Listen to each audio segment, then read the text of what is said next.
Syafiin di video kali ini. Yang pertama-tama saya ingin mengucapkan selamat menunaikan ibadah puasa di bulan Ramadan. Semoga puasanya diberikan kelancaran. Selanjutnya itu tetap stay at home ya. Jangan kemana-mana, jaga kesehatan. Jika tidak ada kepentingan, jangan keluar. Untuk kesempatan di video kali ini saya akan memberikan materi mengenai komoditas kakao yang ada di Indonesia, terutamanya di Kalimantan Utara, tepatnya di Kecamatan Sebatik. Dan untuk pembahasan yang akan dibahas nanti, ayo simak video berikut ini. Kakao merupakan salah satu komoditas andalan perkebunan yang perannya cukup penting bagi perekonomian nasional, khususnya sebagai penyedia lapangan kerja, sumber pendapatan, dan devisa negara. Di samping itu, kakao juga berperan dalam mendorong pengembangan wilayah dan pengembangan agroindustri. Indonesia sebenarnya berpotensi untuk menjadi produsen utama kakao dunia. Apabila berbagai permasalahan utama yang dihadapi, perkebunan kakao dapat diatasi dan agribisnis kakao dikembangkan dan dikelola secara baik.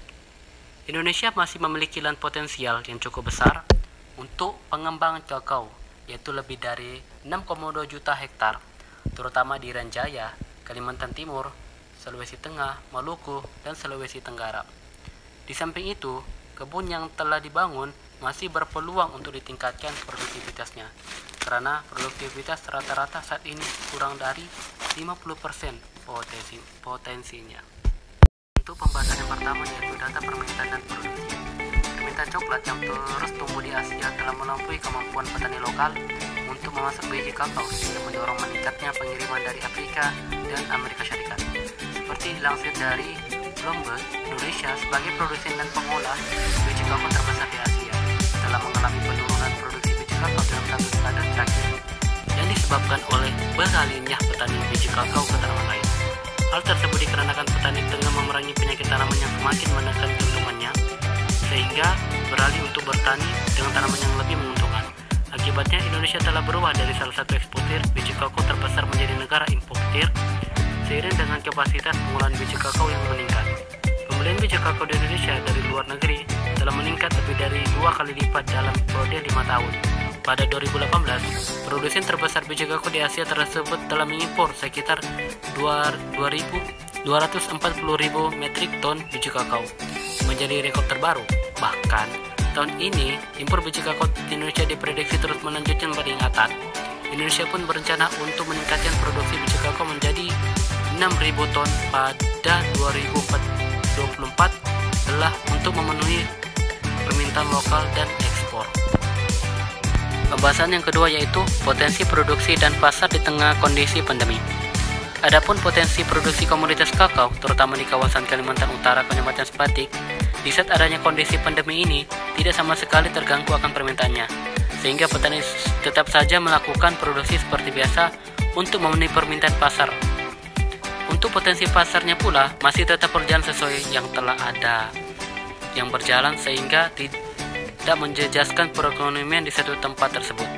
Untuk keadaan komoditas kakao di Indonesia, dengan adanya musim pandemi ini, perekonomian global menjadi kurang stabil, sehingga turut meningkatkan produksi pertanian khususnya dalam hal ini komoditas perkebunan, khususnya di komoditas kakao. Kementan tanggap terhadap ketidakpastian gejolak perekonomian saat ini, salah satunya dengan mengkaji alternatif tujuan pasar ekspor komoditas perkebunan sebagai bentuk antisipasi menurunnya permintaan khususnya di Cina sebagai tujuan ekspor utama perkebunan RI di tahun 2020 akibat virus corona tersebut. Pembahasan yang ketiga yaitu kebijakan pemerintah sebagai solusi menjawab dari permasalahan yang telah ada pada komoditas kakao di saat adanya musim pandemi ini. Yang pertama yaitu lobi perdagangan dengan negara mitra baru, termasuk untuk mengupayakan direct ekspor terhadap komoditas yang selama ini direct ekspor melalui Tiongkok. Yang kedua yaitu lobi kesepakatan tarif biaya masuk di negara tujuan yang memberikan kemudahan perdagangan bilateral.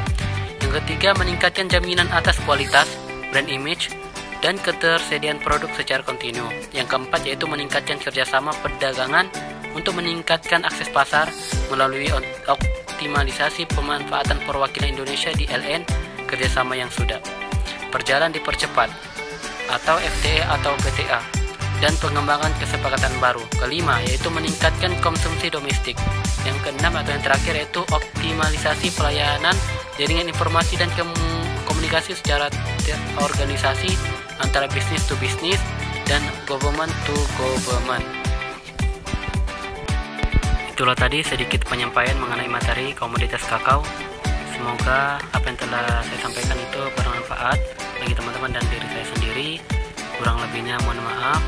Wassalamualaikum warahmatullahi wabarakatuh.